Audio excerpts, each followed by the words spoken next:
ആ സമ്മേളനത്തിൽ ബഹുമാനപ്പെട്ട MLA പറഞ്ഞൊരു വാക്കുണ്ട്. അതായത് നിങ്ങളിങ്ങനെ സമരം ചെയ്തിട്ടൊന്നും കാര്യമില്ല, അങ്ങ് റോമിൽ നിന്ന് മാർപ്പാപ്പ വന്ന് ഇവിടെ വന്ന് സമരം ചെയ്താലും ഇത് തീർപ്പാക്കണമെങ്കിൽ മുഖ്യമന്ത്രി തീർപ്പാക്കണമെന്ന് പറഞ്ഞ്.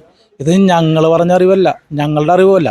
നേരെ തിരിച്ച് CPM-ൻ്റെ ഒരു MLA ആണ് ഞങ്ങളോട് ആ വാക്ക് പറയുന്നത്. അപ്പോൾ അപ്രകാരം പറയുമ്പോൾ ഞങ്ങൾ എന്താ വിശ്വസിക്കേണ്ടത്? ഞങ്ങളുടെ ചിന്തയോ ഞങ്ങളുടെ ബോധ്യമല്ല അത്.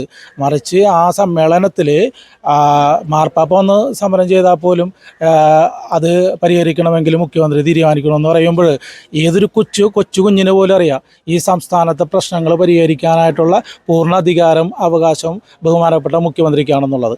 ഞങ്ങളുടെ ബഹുമാനപ്പെട്ട മുഖ്യമന്ത്രിയിൽ നിന്ന് ഞങ്ങൾക്കൊന്നും ലഭിച്ചിട്ടില്ല എന്നുള്ളതാണ് ഇപ്പോഴും ഞങ്ങൾക്ക് പറയാനുള്ള പരാതിയും പരിഭവവും. ചേട്ടാ നമസ്കാരം. നമസ്കാരം. ഏണസ്റ്റി. ചേട്ടാ, ഇപ്പോൾ ഈ നിലവിൽ CPM എന്ന് പറയുന്ന ഒരു രാഷ്ട്രീയ പ്രസ്ഥാനം മുനമ്പം സമരക്കാർക്ക് എതിരാണെന്നുള്ളതിൽ തർക്കമില്ല. സംസ്ഥാന സർക്കാരിൻ്റെ ഭാഗത്തുനിന്ന് ഈ വിഷയത്തിൽ നിങ്ങൾക്ക് ഇനി എന്തെങ്കിലും ഒരു നീതി നടപ്പിലാക്കി തരുമെന്നുള്ളൊരു പ്രതീക്ഷയുണ്ടോ? നീതി നടപ്പിലാക്കി തരണമേ എന്നാണ് മുഖ്യമന്ത്രിയോട് ഞങ്ങൾക്ക് അപേക്ഷിക്കാനുള്ളത് ആദ്യമായിട്ട്. കാരണം മറ്റൊന്നുള്ളൊരു കാര്യം, ഇവിടെ ഒരു സമ്മേളനം നടത്തിയപ്പോൾ ഞങ്ങളുടെ ബഹുമാനപ്പെട്ട MLA ഞങ്ങളോട് പറഞ്ഞൊരു വാക്കുണ്ട്. അതായത് അത് MLAയുടെ അറിവുകേടാണ്. കാരണം ഞങ്ങൾ ഈ പള്ളിമുറ്റത്ത് നിന്ന് ഇതുവരെ ഒരു രാഷ്ട്രീയം പറയുകയോ അല്ലെങ്കിൽ എന്താ പറയുന്നത് മതപരമായ കാര്യങ്ങൾ സംസാരിക്കുകയൊന്നും ചെയ്തിട്ടില്ല. വർഗീയത ഉണ്ടാക്കുന്ന ഒരു രീതിയിലൂടെയുള്ള സംസാരമോ പ്രവൃത്തിയോ ഒന്നും ഉണ്ടായിട്ടില്ല. എങ്കിലും അവിടെ ആ സമ്മേളനത്തിൽ ബഹുമാനപ്പെട്ട MLA പറഞ്ഞൊരു വാക്കുണ്ട്.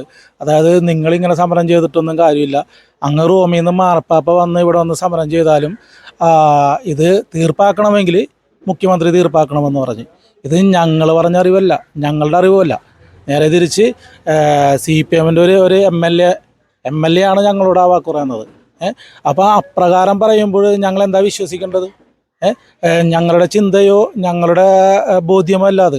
മറിച്ച് ആ സമ്മേളനത്തിൽ മാർപ്പാപ്പ ഒന്ന് സമരം ചെയ്താൽ പോലും അത് പരിഹരിക്കണമെങ്കിൽ മുഖ്യമന്ത്രി തീരുമാനിക്കണമെന്ന് പറയുമ്പോൾ ഏതൊരു കൊച്ചു കുഞ്ഞിന് പോലും അറിയാം ഈ സംസ്ഥാനത്തെ പ്രശ്നങ്ങൾ പരിഹരിക്കാനായിട്ടുള്ള പൂർണ്ണ അധികാരം അവകാശവും ബഹുമാനപ്പെട്ട മുഖ്യമന്ത്രിക്കാണെന്നുള്ളത്. എന്നിരുന്നിട്ട് പോലും ഇപ്പം ഞങ്ങളുടെ പ്രശ്നം ഇതായിരുന്നു. കാരണം എന്ന് വെച്ചാൽ ഞങ്ങളുടെ മേൽ ഈ വഖഫ് ഇങ്ങനെ പിടിമുറുക്കി അന്യായമായി കടന്നു വന്നത് ആ നിയമത്തിൻ്റെ ഇതുകൊണ്ടിട്ടായിരുന്നു, സപ്പോർട്ട് കൊണ്ടിട്ടായിരുന്നു. പക്ഷേ ആ നിയമത്തിൽ ഇപ്പോൾ കേന്ദ്ര ഗവൺമെൻറ് വഴിയായിട്ട്, പ്രത്യേകിച്ച് BJP വഴിയായിട്ട് ഞങ്ങൾക്ക് ഒരു ഭേദഗതി വന്നിട്ടുണ്ട്. ഭേദഗതി വന്ന് അത് പാസ്സാക്കപ്പെട്ടിട്ടുണ്ട്. എന്നിട്ടും ഞങ്ങൾക്ക് കേരള സംസ്ഥാനത്ത് നിന്ന് ഞങ്ങളുടെ ബഹുമാനപ്പെട്ട മുഖ്യമന്ത്രിയിൽ നിന്ന് ഞങ്ങൾക്കൊന്നും ലഭിച്ചിട്ടില്ല എന്നുള്ളതാണ് ഇപ്പോഴും ഞങ്ങൾക്ക് പറയാനുള്ള പരാതിയും പരിഭവവും. അപ്പോൾ ഞങ്ങൾ അപേക്ഷിക്കുകയാണ് BJP വഴിയായിട്ട്, ഞങ്ങളുടേതല്ലാത്തൊരു MP വഴിയായിട്ട് ഞങ്ങൾക്ക് വേണ്ടി സംസാരിക്കുകയും സുരേഷ് ഗോപി സാർ വഴിയായിട്ട് സംസാരിക്കുകയും പ്രധാനമന്ത്രി പോലും ഞങ്ങൾക്ക് വേണ്ടിയിട്ട് അപ്രകാരം ഒരു നീതി നടപ്പിലാക്കി തരാൻ, നിയമം വരുത്തി തീർക്കാൻ വേണ്ടി പ്രവർത്തിച്ചിട്ട് പോലും എന്തുകൊണ്ടിട്ട് ബഹുമാനപ്പെട്ട മുഖ്യമന്ത്രി അങ്ങ് നിശബ്ദനായിരിക്കുന്നു? ഞങ്ങളുടെ ഈ ഇടയിലുണ്ട് കമ്മ്യൂണിസ്റ്റ് പാർട്ടി പ്രവർത്തകർ. ഈ പന്തലിലേക്കൊന്ന് വരികയോ ഞങ്ങളോടൊരു വാക്ക് പറയുകയോ. എന്താണ് പാർട്ടിയുടെ നിലപാട് പോട്ടെ, മുഖ്യമന്ത്രിയുടെ നിലപാട്. പാർട്ടി എന്ന് പറയുമ്പോൾ പ്രതിപക്ഷ പാർട്ടിയാണെങ്കിൽ കുഴപ്പമില്ല, ഇത് ഭരണപക്ഷ പാർട്ടി. അപ്പോൾ ഭരിക്കുന്ന പാർട്ടിയുടെ നിലപാട് എന്താണെന്ന് പോലും വ്യക്തമായിട്ട് ഞങ്ങളറിയാതെ ഞങ്ങൾ കടന്നു പോകുമ്പോൾ ഞങ്ങൾക്കുള്ള ആദ്യം ഇതാണ്. കാരണം കേന്ദ്രത്തിൽ നിന്ന് ഞങ്ങൾക്ക് വേണ്ടിയിട്ട് ഒരു വിധി വന്ന്, എന്നാൽ ഇനി ആ വിധി പൂർണ്ണമാകേണ്ടത് അവിടുത്തെ അനുവാദത്തോടുകൂടിയാണ്. അതുകൊണ്ട് തന്നെ ഞങ്ങൾ പ്രതീക്ഷിക്കുന്നു അങ്ങ് ഞങ്ങൾക്ക് ദോഷം വരുത്താത്ത വിധത്തിൽ ഒരു വിധി നടപ്പിലാക്കുമെന്ന് ഞങ്ങൾ പ്രതീക്ഷിക്കുന്നു. ബഹുമാനപ്പെട്ട നിയമ നടപടി എടുക്കുന്ന മന്ത്രിയുണ്ട്, ഞങ്ങളുടെ P. രാജീവൻ എന്ന് പറയുന്ന മന്ത്രി. അദ്ദേഹത്തിലൂടെ ഇത് ഞങ്ങൾക്ക് പ്രാവർത്തികമാക്കി തരാൻ സാധിക്കുമെന്നുള്ള ബോധ്യം ഞങ്ങൾക്കുണ്ട്. പക്ഷേ അത് നിങ്ങളുടെ കയ്യിലുള്ള കാര്യങ്ങളാണ്. കാരണം ഈ BJP എന്ന് പറയുന്നൊരു രാഷ്ട്രീയ പ്രസ്ഥാനത്തെ വലിയ തരത്തിൽ എതിർക്കുന്ന ഒരാളാണ് പിണറായി വിജയൻ.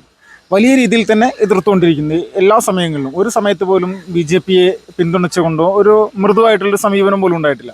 അപ്പോൾ അങ്ങനെയുള്ളൊരു മുഖ്യമന്ത്രി കൂട്ടത്തിൽ നിങ്ങൾ ഇവിടെ BJPയിൽ അംഗത്വം സ്വീകരിച്ചിട്ടുണ്ട്, പ്രത്യേകിച്ച് ഇവിടുത്തെ ക്രൈസ്തവ വിഭാഗത്തിലെ ആളുകൾ. അപ്പോൾ പുള്ളിക്ക് ആ ഒരു രോക്ഷം നിങ്ങളോട് വർദ്ധിക്കല്ലേ സ്വാഭാവികമായിട്ടുണ്ടോ BJPക്കാരായി മാറിയതിൻ്റെ പേരിൽ? ബഹുമാനപ്പെട്ട മുഖ്യമന്ത്രിയുടെ മുമ്പാകെ ആ ഒരു കാര്യം ഞങ്ങൾ പറയുമ്പോൾ അങ്ങ് ആലോചിക്കണം. ഞങ്ങളെപ്പോലുള്ളവരാണ് ഇന്നിപ്പോൾ ആ മുഖ്യമന്ത്രിത്തിൽ ഇരിക്കാൻ കാരണക്കാർ. അല്ലാതെ അങ്ങയെ ഒരു പാർട്ടി എടുത്ത് വച്ചിരിക്കുന്ന മുഖ്യമന്ത്രിയല്ല, മറിച്ച് ഞങ്ങളെപ്പോലുള്ള പൗരന്മാർ വോട്ട് ചെയ്തിട്ട് അവിടെ നിന്നാണ് അങ്ങ് ആ മുഖ്യമന്ത്രി കസേരയിലിരിക്കുന്നത്. അപ്പോൾ ഞങ്ങളിപ്പോൾ എന്തുകൊണ്ടിട്ട് ഞങ്ങൾ BJP സപ്പോർട്ട് ചെയ്യുന്നു? ഞങ്ങളുടെ ഈ കാലം എത്രയും ഞങ്ങളിവിടെ ജീവിച്ചിട്ട്, ഈ കടപ്പുറം ദേശത്ത് ഞങ്ങൾ ജീവിച്ചിട്ട് നിങ്ങളാണ് കമ്മ്യൂണിസ്റ്റ് പാർട്ടി, കോൺഗ്രസ് പാർട്ടി ഞങ്ങളെ മാറി മാറി ഭരിച്ച്, MP ആയിട്ടും MLA ആയിട്ടും മുഖ്യമന്ത്രിയായിട്ടും ഒക്കെ മാറി മാറി ഭരിച്ച്. അതോടൊപ്പം തന്നെ ഞങ്ങളെ പഞ്ചായത്ത് പോലും ഭരിക്കുന്നത് കമ്മ്യൂണിസ്റ്റ് പാർട്ടി. അതേപോലെ ഞങ്ങൾ വാർഡ് മെമ്പേഴ്സ് മാറി മാറി ഭരിക്കുന്നു. എന്നാൽ ഞങ്ങൾ ഈ പ്രദേശത്തിന് നിങ്ങൾ ഓരോ പത്രികകളുണ്ടോയെന്ന് സമർപ്പിക്കും, ഞങ്ങൾക്ക് വാഗ്ദാനങ്ങൾ നൽകും. എന്നാൽ ഈ വാഗ്ദാനങ്ങളൊന്നും നടപ്പിലാകുന്നതൊന്നും ഞങ്ങൾ കണ്ടിട്ടില്ല. എന്നിട്ട് പോലും നിങ്ങളെ വിശ്വസിച്ചുകൊണ്ട് ഒരു 5 വർഷത്തിനുള്ളിൽ ഞങ്ങൾക്ക് ഇതൊക്കെ പ്രാവർത്തികമാക്കി തരുമെന്നുള്ള വിശ്വാസം കൊണ്ടിട്ട് ഞങ്ങളുടെ വോട്ടവകാശം നിങ്ങൾക്ക് വേണ്ടി തരാൻ നേരത്ത് ഞങ്ങൾക്കത് ബോധ്യം വരെയാണ്. കാലങ്ങൾ ഇത്രയായി, ഞങ്ങൾക്ക് ബോധ്യം വരെയാണ് ഒരു ഗുണമില്ല എന്നുള്ളത്. പോട്ടെ, ഞങ്ങളുടെ വികസനങ്ങൾ പോട്ടെ, നേരെ തിരിച്ച് ഞങ്ങളുടെ കിടപ്പാടം, ഞങ്ങളുടെ ഭൂമി, ഞങ്ങളുടെ റവന്യൂ അവകാശങ്ങൾ ഇതുവരെ ഞങ്ങൾക്ക് നഷ്ടപ്പെട്ടു പോയപ്പോൾ ബഹുമാനപ്പെട്ട മുഖ്യമന്ത്രി അങ്ങ് എന്ത് നിലപാടാണ് എടുത്തത്? ഒരിക്കലും ഞങ്ങൾ നിരൂപിക്കുകയല്ല, ഞങ്ങൾ യാചിക്കുകയാണ്, ബഹുമാനപ്പെട്ട മുഖ്യമന്ത്രിയോട് യാചിക്കുകയാണ്.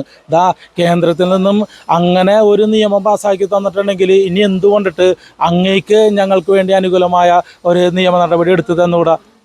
പാർട്ടിക്കാർ മുഴുവൻ പറയുന്നത് ഇതുകൊണ്ട് മുനമ്പം ജനതയ്ക്ക് പ്രത്യേകിച്ച് പ്രയോജനമില്ല എന്നാണ് നിരന്തരമായിട്ട് പറഞ്ഞുകൊണ്ടിരിക്കുന്നത്. എന്താണ് അതിനെ കുറിച്ച് പറയാനുള്ളത്? പാർട്ടിക്കാർ പറയുന്നതിൽ ഞങ്ങൾക്ക് യാതൊരുവിധ പേടിയുമില്ല. കാരണം എന്താ വെച്ചാൽ ഈ നാളുകൾ എത്രയും ഞങ്ങൾ നിന്നിട്ട് ഞങ്ങളെ ഇറക്കി വിടാനായിട്ട് ആയിരിക്കും സാധിച്ചിട്ടൊന്നുമില്ല. ഇനിയോട്ട് ഇറക്കി വിടില്ല എന്ന് ഞങ്ങൾക്ക് ഉറപ്പുണ്ട്. കാരണം ഇതുവരെ ഞങ്ങൾ വിശ്വസിച്ച പാർട്ടിയായിരുന്നത്. ആ പാർട്ടി ഞങ്ങളുടെ കുതികാല് വെട്ടിയിട്ട് ഞങ്ങളെ മാറ്റിയിട്ട് പകരത്തിന് ഭൂമി കൊടുക്കാമെന്നുള്ളൊരു നിലപാട് വരെ എടുത്ത പാർട്ടിയാണ്. നേരെ തിരിച്ച് ഞങ്ങൾക്ക് അവകാശപ്പെട്ട, ഞങ്ങൾ വില കൊടുത്ത് വാങ്ങിച്ച ഭൂമി ഞങ്ങൾക്ക് നേടിത്തരാനുള്ള ചിന്താഗതി ഉണ്ടായിട്ടുള്ളവരല്ല. വാക്കുകൊണ്ട് അവർ പലതും പറഞ്ഞിട്ടുണ്ട്, പക്ഷേ പ്രവൃത്തി കൊണ്ട് അവരും ഞങ്ങൾക്ക് വേണ്ടി ഒന്നും ചെയ്തിട്ടില്ല. പക്ഷെ പ്രവൃത്തി കൊണ്ട് ചെയ്തൊരു പാർട്ടി ഞങ്ങൾക്ക് സപ്പോർട്ടുള്ളിടത്തോളം ഞങ്ങൾക്കിനി അതൊരു പേടിയില്ല. ഞങ്ങൾ പൊരുതും, അവസാനം വരെ ഞങ്ങൾ പൊരുതും. പിന്നെ പാർട്ടിക്ക് ഇനി ഒറ്റ കാര്യം വെച്ചാൽ ഞങ്ങൾ ഈ 600 കുടുംബത്തിലെ പോലെ ബോംബിട്ട് അങ്ങനെ നശിപ്പിച്ചാളാ. അപ്പം നിങ്ങൾ തീരുമാനിക്കുന്ന പോലെ നടക്കും. ഞാനത് തമാശ രൂപേണ പറയണല്ല. എന്താണെന്ന് വെച്ച് കഴിഞ്ഞാൽ, ഞാൻ ഈ കഴിഞ്ഞ ദിവസം ഒരു ചാനലിൽ ഞാൻ ഇതേപോലെ ഒരു അഭിപ്രായം പറഞ്ഞതിന് ഒരു ഭീഷണി സ്വരം പോലെ, ഭീഷണിയുടെ ശബ്ദം പോലെ, അതായത് ആരാണ് VD സതീശനെന്ന് അറിയും എന്ന് പറയുന്ന ഒരു ഭീഷണി സ്വരം ഞാൻ മനസ്സിലാക്കി. അങ്ങനെ പേടിപ്പിക്കല്ലേ.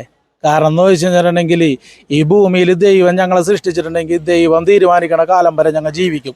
പിന്നെ ഒരു പാർട്ടിയുടെയും ഭീഷണിക്ക് ഞങ്ങൾ പേടിക്കത്തുമില്ല, ജീവിക്കും ഞങ്ങൾ അതിനുവേണ്ടി ഈ കടലിൻ്റെ ഈ വായിൽ കിടക്കാൻ നേരത്തെ ഞങ്ങൾക്കറിയാം ഓരോ കടലും. ഇപ്പം നിങ്ങൾ ഈ സപ്പോർട്ട് ചെയ്യുന്ന ഈ വഖഫ്, നിങ്ങൾ 2 പാർട്ടിക്കാരും കൂടി സപ്പോർട്ട് ചെയ്യുന്ന ഈ വഖഫ് ഇപ്പം ഇവിടെ കടന്നു വന്ന് എന്തേ 10-40 കൊല്ലത്തോളമായി ഞങ്ങൾ ഈ ഭൂമി വില കൊടുത്ത് വാങ്ങിച്ചിട്ട്, ഈ വില കൊടുത്ത് വാങ്ങിക്കണ സമയത്ത് കാര്യം എൻ്റെയൊക്കെ ഓർമ്മയിൽ ഞാൻ കുഞ്ഞായിരിക്കണ സമയത്ത്, ഇന്നിപ്പോൾ ചിലപ്പോൾ ഒരു പക്ഷേ ഇവിടെ ഒരുപാട് മാറ്റങ്ങളുണ്ട്.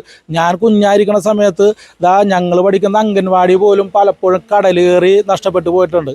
ഇരിക്കുന്ന അമ്മ, ഈ പുറകിൽ കാണുന്ന അമ്മ, ഈ അമ്മയാണ് പലപ്പോഴും ഞങ്ങളെ സഹായിച്ചിട്ടുള്ളത്. ആ അമ്മയുടെ വീട്ടിൽ കൊണ്ടുപോയി ഞങ്ങൾക്ക് അംഗൻവാടി വെച്ച് തന്നിട്ട് ഞങ്ങളവിടെ പഠിപ്പിച്ച്. അന്ന് ഈ പറഞ്ഞ 2 ഗവൺമെൻറ് മാറി മാറി ഭരിച്ചുകൊണ്ടിരിക്കണമായിരുന്നു.